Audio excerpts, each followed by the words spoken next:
क्या अब हमें दूध पीना बंद कर देना चाहिए? या बचपन में अपनी बायोलॉजिकल मदर यानी जिसके गर्भ से हमने जन्म लिया उसका पूरा दूध पी लेने के बाद अब किसी और की मम्मी का क्यों ही पीना है? तो जो केटल होता है, केटल एक स्पीशीसिस्ट शब्द है जिसका इस्तेमाल ये बताता है कि कैसे हमने एक जीते जागते जीव को एक प्रोडक्ट, एक कमोडिटी घोषित कर दिया है। तो शब्दों के इस्तेमाल में हमें थोड़ी जागरूकता बरतनी चाहिए। यानी जो बछड़ा होता है सबसे पहले उसकी माँ के दूध का हक उसी के पास होता है और सबसे आखिरी भी उसी का होता है। लेकिन उसकी एक लिमिट है दूध पीने की। अच्छा, और कौन तय करता है ये लिमिट?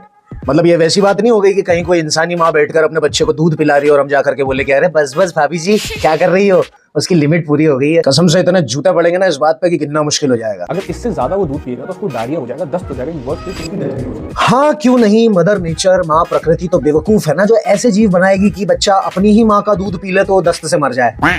तुम लोग को डॉक्टर ने कॉमन सेंस यूज करने के लिए मना किया है क्या?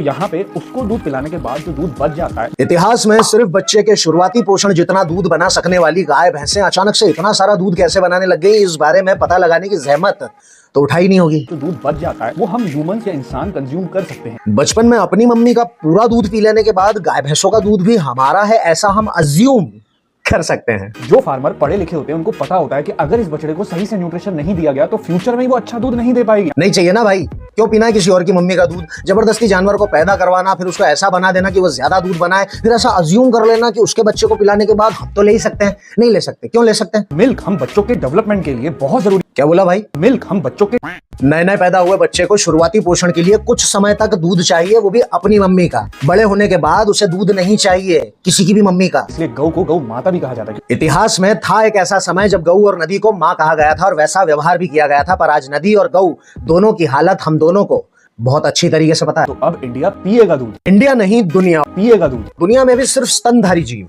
मैमल्स जैसे कुछ जानवर और बाकी सारे इंसान, और इंसानों में भी सिर्फ इंसानों के बच्चों को, क्योंकि दूध की जरूरत सिर्फ उसे होती है जो शरीर से बच्चा है, दिमाग से नहीं।